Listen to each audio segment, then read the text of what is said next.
Amigos televidentes, de vuelta en este su espacio cerrando la noche, y creo que hablar de los temas de política y sobre todo los temas que están en el tapete son interesantes, y creo que conversar con personas duchos en la materia y sobre todo con la experiencia mucho mejor, y para ello vamos a hablar con Ricardo Fortuna, quien es vicepresidente del Partido Quisqueyano Demócrata Cristiano, un amigo de este espacio.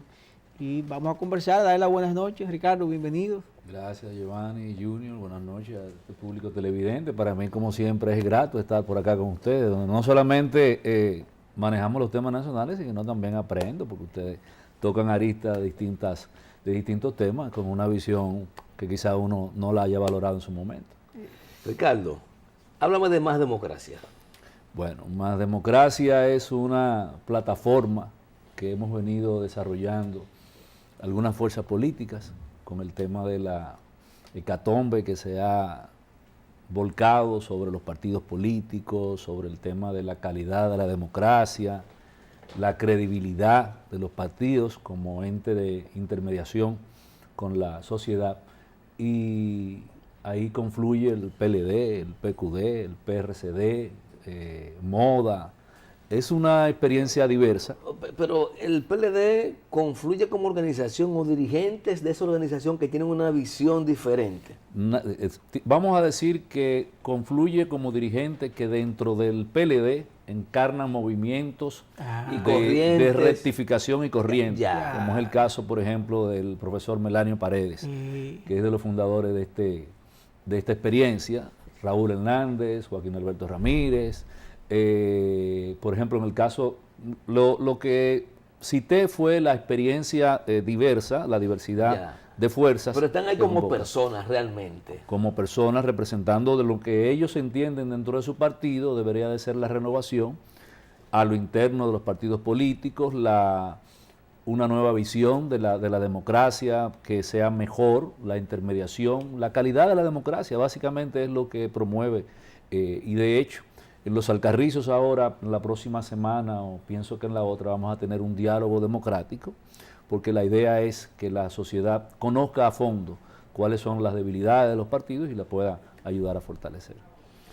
Entonces, ese es un espacio básicamente de reflexión y propositivo. Sí, no. Y de hecho, en la ley de partidos que se está manejando, muchas de las iniciativas fueron llevadas por nosotros, como Más Democracia, en el caso de nosotros como representación del Partido Quisqueyano Demócrata Cristiano, entre ellas el debate. Nosotros somos de opinión, y de hecho se plasmó en una reunión que hubo con el presidente de la Junta Central Electoral, luego hubo una actividad en la Universidad Nacional Pedro Enrique Ureña, de que el debate era una herramienta necesaria, de que la gente oyera por quién era que iba a votar, y de hecho ya está plasmado en la ley, ojalá y que puedan llevarlo a feliz cumplimiento.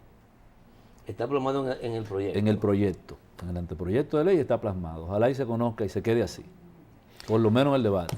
Hemos escuchado, Junior y Ricardo, que en estos días se volvió a hablar por los moños el tema de la reelección, que si eso es potestad del Congreso, de que si el Tribunal Constitucional pudiera conocer el provisional, que pues hasta el 2020 pues impide que el presidente de la República pueda postularse o reelegirse.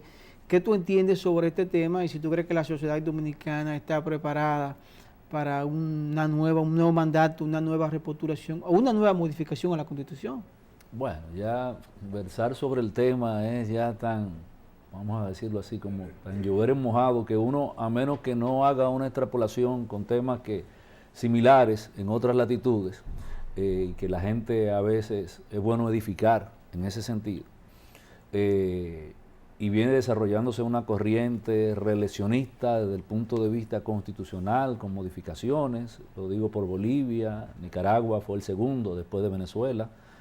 Bolivia, montada en la popularidad de Evo, que entendía que era posible tener un periodo de nuevo para los bolivarianos, y se presentó de nuevo con una modificación que hizo el Tribunal Constitucional, con la excepción, Junior, de que tanto lo que era la Constitución, que no se lo permitía, y tanto el referendo al que él fue y perdió, y de la manga se sacaron lo que era la aplicación de la ley normativa. Algo nunca visto en América Latina y sobre todo en Bolivia, una ley que le iba a proveer al constituyente modificar en base a la vinculación que le daba la ley de la interpretación con la Corte Interamericana de los Derechos. Es decir, fue algo traído totalmente por los moños, pero pasó en el caso de Bolivia. En el caso de la República Dominicana, ¿y por qué hago esta extrapolación? Porque en el caso del 2015, cuando se sucedió, fue tan, vamos a decir, los forces fueron tan, vamos a decir, tan astutamente, de esa manera maliciosa, usados, que hoy vemos que tienen necesariamente un contratiempo judicial, un contratiempo constitucional. El famoso recurso que depositó un miembro del Partido Reformista ante el Constitucional, primero, obviamente la Asamblea Revisora es la que está llamada a modificar la Constitución. El constituyente no puede revisarse a sí mismo en el caso de la Constitución.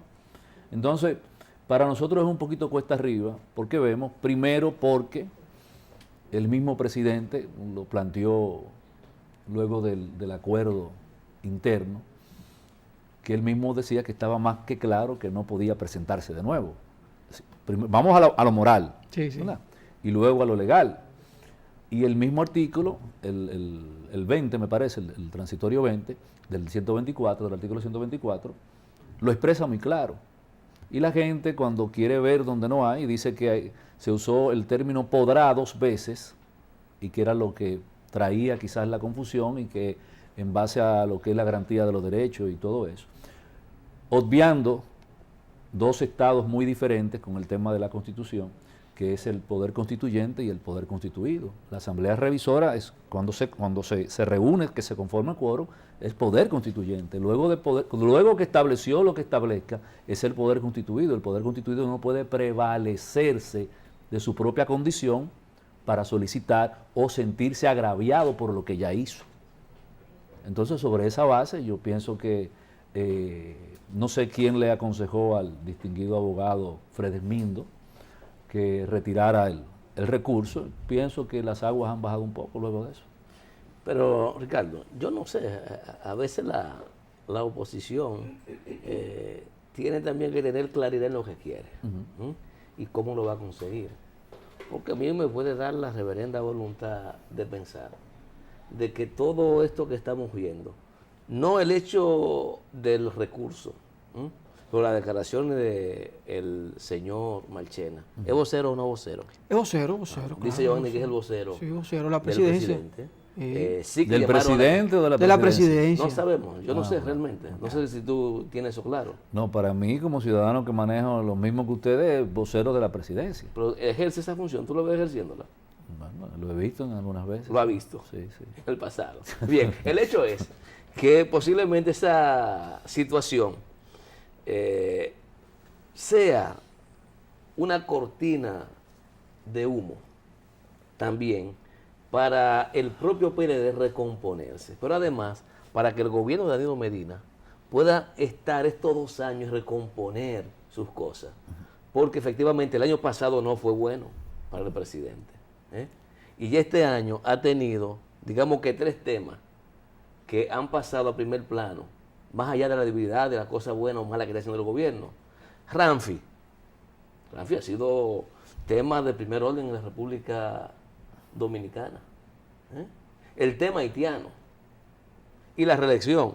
Esas 3 cosas sacan cualquier otro tema de importancia de circulación. Porque hay algo que yo creo que está bastante claro, y en esto he sido reiterativo. El presidente no se va a presentar en el 20.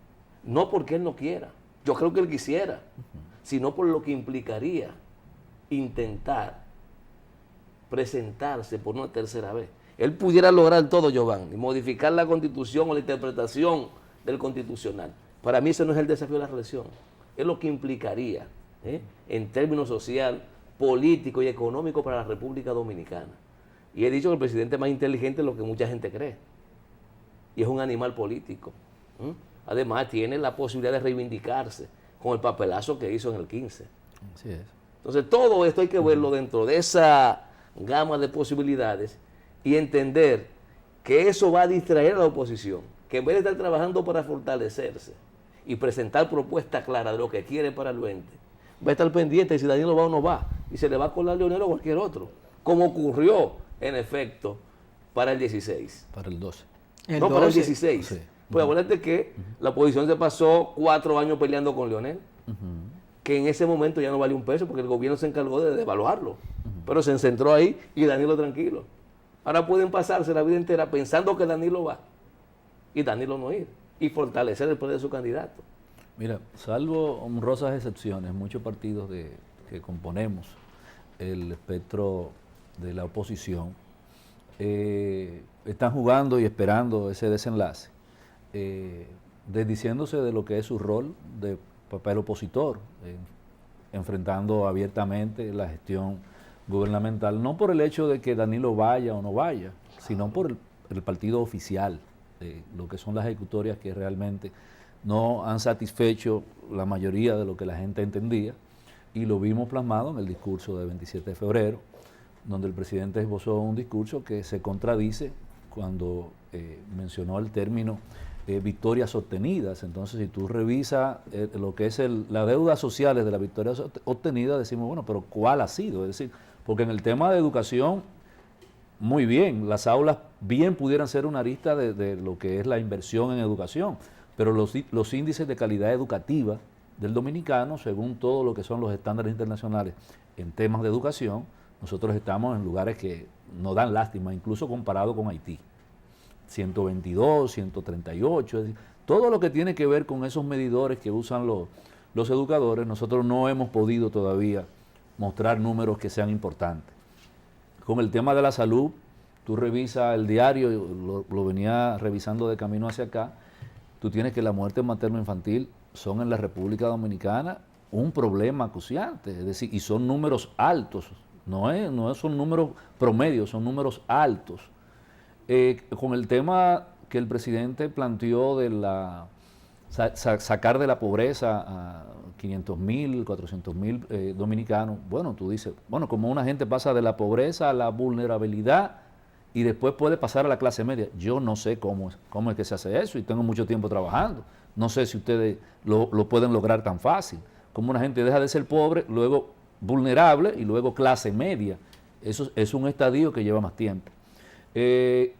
Entonces, con el tema de la seguridad, con el tema de la migración, si tú haces un sondeo de todos esos temas, tú dices, bueno, pero ¿cuáles victorias obtenidas es que el presidente dice que hemos logrado juntos? Porque me gustaría saber cuáles son. Entonces, yo pienso que, retomando lo que tú planteas, Junior, realmente la oposición debiese, y quizás de hecho en un momento determinado, nosotros como vicepresidente y con una línea del partido y como vocero del partido, hicimos un intento y visitamos a algunos presidentes de partidos para plantearles que produjéramos por lo menos un spot de todos los partidos de oposición, independientemente de cuál fuera la visión de ellos, pero un spot de todos los partidos de oposición donde de unidad, más que todo de unidad, donde planteásemos no una unidad electoral, una unidad opositora. Una unidad opositora. Y de fortalecimiento de la democracia partidaria. Por ejemplo, visité a Luis Miguel de Camps, coordiné reuniones con la Fuerza Nacional Progresista, estábamos en esos ánimos porque entendía que, y lo entiendo todavía, de que esa podía ser la punta de lanza de algo más importante y que pudiera prevalecer en el tiempo ese concepto que ustedes muy bien plantean, unidad, la unidad no electoral, sino la unidad de criterios de que realmente la gente le hubiese gustado o le gustaría ver en un spot publicitario a los presidentes de los partidos de oposición, a los líderes, diciendo que sobre la República Dominicana que quieren, que anhelan, que hay sueñan. más alternativas, que la gente lo puede valorar y que independientemente del esfuerzo electoral que se haga, pueden llamar a votar por cualquiera de los partidos de oposición y que es válido eso, pero que la gente entendiera que había un contrapeso. y pienso que eso en su momento puede ser una iniciativa que podamos retomar. Pienso que hay más que el hecho de esperar y se nos ha hecho tarde en la espera, porque ya la gente dice, no, es en el 20, las elecciones comienzan al otro día cuando se acaban, sobre todo en República Dominicana y además cuando tú no tienes recursos. A final de este año empiezan ya las elecciones. Entonces, en un panorama tan incierto, la gente, y como tú bien dices, Junior, estoy tratando de colegir el tema de por qué el presidente quizás no se presente. No es tanto por el tema que los números de afuera le preocupan, sino porque los números internos, los de él, lo que él maneja con su partido, le crean quizás un poquito más de preocupación por mantener la unidad, vamos a decirlo así, que no hay un partido o no tenemos una coalición de partidos fuerte, aún estemos a tiempo de lograr redondear 39, 38, 40 de aceptación en el electorado y que eso obviamente polarice. Pero ahora mismo la polarización está interna, nos toca el trabajo de hacer de que esa polarización salga y sea afuera. Pero para nosotros como partido, en el caso del PQDC, seguimos haciendo la tarea. Eso es lo que nos queda. Ricardo, estuve escuchando en día pasado al diputado Elpidio Báez hablar que para una posible modificación a la Carta Magna, a la Constitución, el PLD tiene solo 113 diputados, 110, se necesitaría la 3/4 parte, 126. ¿Crees tú que esto pudiera crear un problema a lo interno del Congreso, del famoso hombre del maletín, que hace tiempo que no los vemos, hace tiempo que está por otros predios y no va al Congreso, y conseguir esos votos que faltarían para modificarla? Mira, yo pienso que si esa posibilidad se empieza a valorar, va a abrir otra ventana, que es el tema del referéndum, que cualquiera de las dos cámaras la puede presentar con el quórum necesario. Y a diferencia del Senado, en la Cámara de Diputados, quizá una de las facciones... Es más plural, sí, tenga la posibilidad de presentar el referéndum, una ley que no puede ser observada por el presidente. Entonces ya ese es un tema que se podría complicar en lo adelante. Yo no dudo nada, porque realmente en el 15 vimos que hay gente que salía con la Biblia de un lado y al otro día lo tiraba hacia arriba. Tú dices, bueno, no dudo nada en términos congresuales, pero sería interesante a ver qué pasa. Ya esa agua de ese río no es la misma que la de hoy. Son dos circunstancias históricas muy... Y escuché a un senador decir que ni muerto, que él no apoyaba. Exacto. Y a la semana, no, estamos de acuerdo por la unidad del partido. No, pero recuerden ustedes que también el 15, es como yo, el 15 era un clavo pasado la reforma, no había forma. Lo que pasa es que tampoco la oposición fue inteligente, el ganar. El Rodrigo se lo iban a pasar como quiera. ¿Qué tenía que hacer? Primero, tratar de que al país le saliera barata la reforma a la Constitución, de manera tal que se pusieran de acuerdo, porque todos querían ir por 8 años, todos. ¿Qué tenían que hacer? Óyeme, y no estuvieran llorando hoy. Presidente, no hay problema, vamos a modificar la Constitución. ¿A cambio de qué? Vamos a recomponer las altas cortes. Por ejemplo. Por ejemplo, y yo lo planteé en varias ocasiones muy concreto. Vamos a recomponerla. No te escuchó nadie, Junior. Pero es que no le interesa escuchar a nadie. Serán los oídos y los ojos. No le interesa, porque estaban enfocados en que no. Y el no era una posición hipócrita y la población lo sabía. ¿O tú te crees que si Ricardo es candidato presidencial y hace una buena gestión, no le gustaría tener la posibilidad de continuar 8 años consecutivos? A todos. Y todos están de acuerdo con eso. En el caso, lo que pasa es, Junior, que nosotros tenemos el gen del caudillismo, el personalismo, lo venimos arrastrando desde el principio de la República, de la Segunda República hacia acá. Fíjate que no es igual 8 años que 12. Pero, no, es que el desgaste, el desgaste es muy fuerte, es muy exigente, lo que tú expones.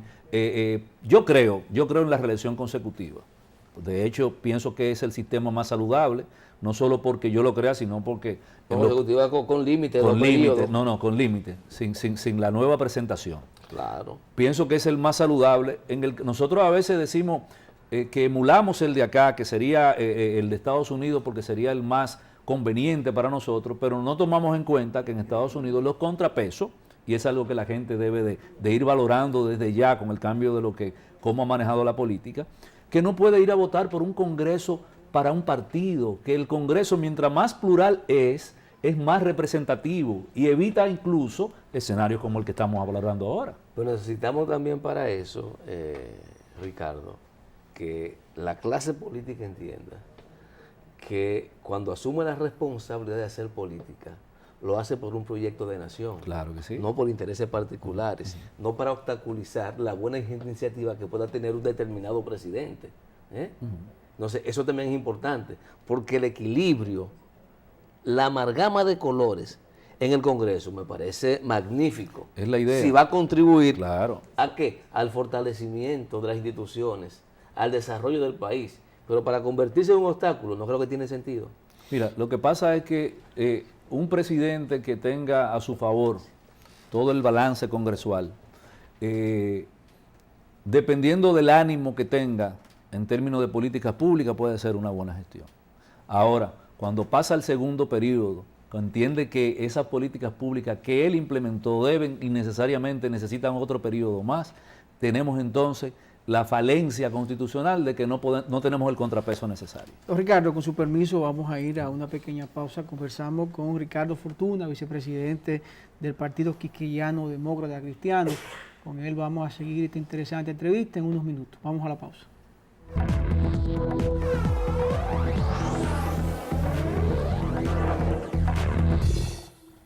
Amigos televidentes, de vuelta en este su espacio Cerrando la Noche. Estábamos hablando tras bastidores con Ricardo aquí y Junior sobre lo que entendemos que es la nación que queremos, que anhelamos. Y siempre tengo la preocupación, Ricardo, de que a veces no entiendo que la clase política se está suicidando a sí misma, se está haciendo un harakiri, porque en la medida de que nuestro país no avanza, no le damos continuidad a los proyectos, a las acciones, en esa misma medida pues no avanzamos, vemos que tenemos fuertes problemas en el transporte terrestre, seguimos con los mismos problemas de la inseguridad ciudadana, la ratería, la delincuencia, seguimos con los mismos problemas de justicia, donde se le niega la justicia a las personas y vemos que la toma en sus propias manos. Tenemos una ley nacional de desarrollo que no cumplimos, donde tenemos 15, 20, 30 puntos y todavía no hemos cumplido el primero de esos puntos. Entonces, ¿cómo podemos ser una nación sostenible en el tiempo si no le damos continuidad a las cosas? Un niño cuando empieza el colegio, pues le toma 2 o 3 años alfabetizarse. Luego viene un proceso para convertirse en bachiller y luego la universidad, pero todo eso abarcó un cierto tiempo. Entonces, si no agotamos ese tiempo, vamos a seguir quedando como una nación subdesarrollada con todos los problemas que exigimos y que tenemos.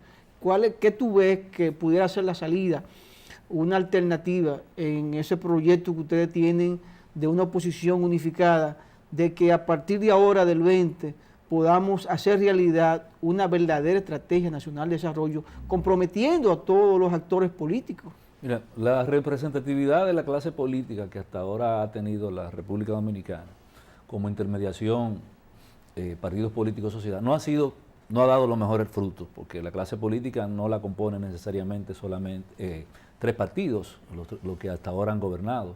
En el caso del PLD, que ya va para 20 años, quizás es el último en cerrar la puerta de esta nueva generación y va a pagar una factura cara por el tema de la ruptura generacional. La gente entiende que debe de haber, así como tú bien lo planteas, un cambio esencial, un cambio estructural. Yo digo que repetir lo malo siempre da el mismo resultado. Entonces, no solamente con el tema de los partidos, sino con los actores esenciales, y debemos de apostar a nuevos relevos, nueva gente, y que el votante entienda que incluso hasta su forma de pensar a la hora de votar, que es el momento más importante, constitucionalmente hablando para un ciudadano, porque la suerte y destino se decide ahí. Tú vas a determinar basado en la política pública, por eso es bueno el debate, de que tú escuchar cómo alguien opina con respecto al tema de los salarios, qué opina de los despidos, qué opina del desahucio. Tú tienes que escuchar como ciudadano qué opina alguien sobre el aborto, sobre el tema de la salud infantil, la educación, porque quizás si logra el poder, del cual sea el estadio que lo pueda aspirar, de la posición que lo quiera representar, se va a desdecir del discurso y la realidad. Entonces ya ahí tú tienes dónde ponerlo, sabes de qué lado lo va a poner del zafacón, porque fue una persona que, como hemos tenido, ha dicho una cosa y ha hecho otra. Entonces, necesariamente la población debe de mirar ya, y lo está haciendo, hacia otros lugares donde no necesariamente sea la misma representatividad, el mismo caudillismo, el mismo personalismo de los partidos políticos. Hay gente en los partidos políticos que son capaces, que tienen bastante capacidad formativa, de formación, profesionales de todas las áreas, que pueden ir al Estado a servir y son tan serios, más serios que cualquiera. Y todavía, y basado en principios, porque la gente te dice a ti, no, ya los partidos no tienen ideología. Algunos de los partidos, de los miembros no tienen ideología. Hay gente que está apegada a su ideología todavía, ¿eh? Hay gente que son comunistas, de verdad, y que creen en eso. Hay gente que son de centro derecha y creen en eso. Y también de ultraderecha y creen en eso.